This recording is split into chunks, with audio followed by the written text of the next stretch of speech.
বিসমিল্লাহির রহমানির রহিম। আমার YouTube channel as a brother স্কুলে তোমাদের সবাইকে স্বাগতম। আমি পার্শিয়াল ডিফারেনশিয়াল ইকুয়েশনের তোমাদেরকে 54 নম্বর লেকচার দিয়েছিলাম। আজকে আমার 55 নম্বর লেকচার। আমি তোমাদেরকে 5-এর ডি এর দেখো 5-এর 2 নাম্বার এক্সাম্পল করাইতেছি। তো এখানে দেওয়া আছে d2 মাইনাস ডি প্রাইম। খেয়াল করো, d2 minus D prime into Z সমান সাইন 3x মাইনাস ওয়াই। তো এখানে ডি এবং ডি প্রাইমকে রৈখিক উৎপাদকে বিশ্লেষণ করা যায় না। তো আমরা আগেই বলছিলাম, যদি এই যে অংশটাকে ডি এবং ডি প্রাইমকে রৈখিক উৎপাদকে বিশ্লেষণ করা না যায়, তাইলে আমাদের কমপ্লিমেন্টারি ফাংশনটা হবে সিএফ সমান summation A E to the power A x plus by. আমরা বলছিলাম এ এক্স প্লাস বিওয়াই হবে। দেখো, এটা একদম ফিক্সড। আর এখানে আমরা এই যে ডি এর জায়গায় আমরা এ বসাবো। খেয়াল করো, এই যে ডি এর জায়গায় এ বসাইছি আর ডি প্রাইমের জায়গায় বি বসাইছি। তো বসাইলে A square minus B equal to 0 পাবো। আমরা সমানটা 0 ধরবো, অর্থাৎ ডি এর জায়গায় বসাবো এ আর ডি প্রাইমের জায়গায় বসাবো বি ইকুয়াল টু 0 ধরবো। ধরলে আমরা এখান থেকে বি এর মানটা পাবো। খেয়াল করো, আমরা বি এর মান পাবো। তো এখানে এস বি সমান এ স্কোয়ার, আর এই মানটা যদি আমরা ওই অংশে বসাই, তাহলে এখানে দেখো বি ছিল এ এক্স প্লাস বিওয়াই। তো বি এর জায়গায় আমরা এ স্কোয়ার বসাই দিলাম এবং শেষ লাইনে গিয়া আমরা এ কমন নিলে কি থাকবে, A E to the power A into X plus A Y, অর্থাৎ এটা কমন নিয়ে নিছি। তাহলে আমাদের এই অংশটা থাকবে, যে অঙ্কটা আমরা 54 নম্বর লেকচারও করে আসছি অংশটা। তাহলে আশা করি তোমরা বুঝতে পারছো। এই ক্যাটাগরির অঙ্কগুলো সব কমপ্লিমেন্টারি যে ফাংশন অর্থাৎ সিএফটা এই নিয়মেই করতে হবে। তারপরে দেখো আমাদের পার্টিকুলার ইন্টিগ্রাল। তো পার্টিকুলার ইন্টিগ্রালটা কি হবে? পার্টিকুলার ইন্টিগ্রাল এখানে যা আছে আমরা তা লিখলাম, 1/d d2 minus D prime sine 3x minus y. তাই আমি এর আগেই বলে আসছিলাম তোমাদের 54 নম্বর লেকচারের যে d2 এর পরিবর্তে আমরা বসাবো মাইনাস এ স্কোয়ার। তো অর্থাৎ এক্সের সহগ আর কি, এক্সের সহগ। তো এখানে দেখো এক্সের সহগ কিন্তু আছে 3। এক্সের সহগ 3 থাকলে আমরা কি বসাবো, মাইনাস 3 স্কোয়ার বসাবো। আমরা বসাবো মাইনাস 3 স্কোয়ার কোথায়, d2 এর জায়গায়, অর্থাৎ d2 এর জায়গায় আমরা বসাবো মাইনাস 3 স্কোয়ার, তাহলে মাইনাস 9 হবে। তো এই কাজটাই ঠিক আমরা এখানে করা হয়েছে। খেয়াল করো, দ্বিতীয় লাইনে এই যে d2 এর জায়গায় আমরা বসাইছি মাইনাস 3 স্কোয়ার অর্থাৎ এক্সের সহগ, আর বাকি যা আছে তা ঠিক রাখলাম। তাহলে মাইনাস 3 স্কোয়ার মানে হচ্ছে 9 সাইন 3x, ঠিক আছে।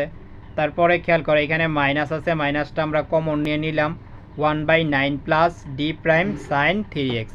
আশা করি বুঝতে পারছো।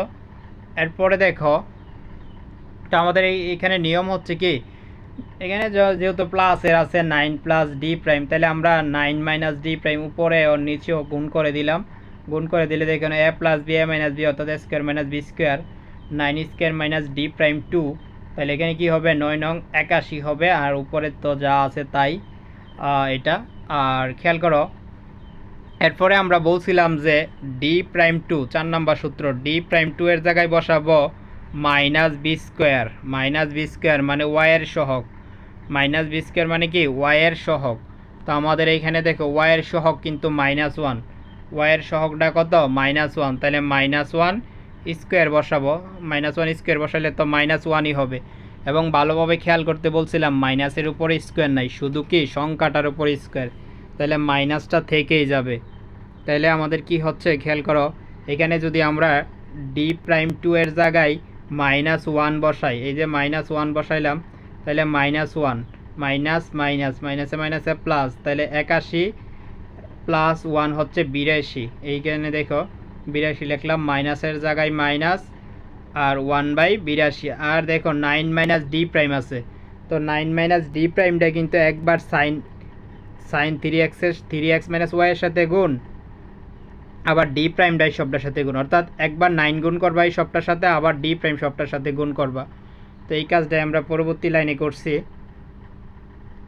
এদিকে যদি আমরা খেয়াল করি, একবার 9 গুণ করলে কি হবে, 9 3x মাইনাস ওয়াই।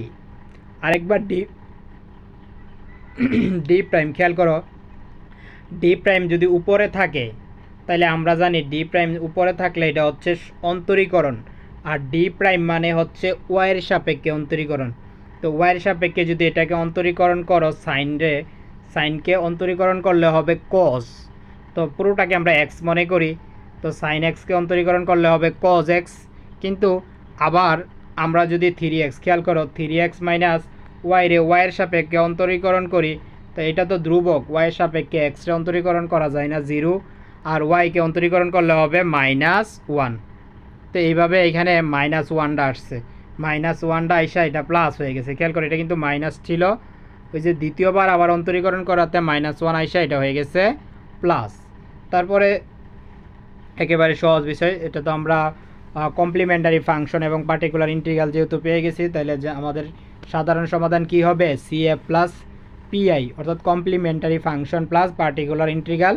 তাহলে আমরা এই দুইটা মান বসাই দিলে আমাদের কাঙ্ক্ষিত রেজাল্ট পেয়ে গেছি। আশা করি তোমরা বুঝতে পারছো।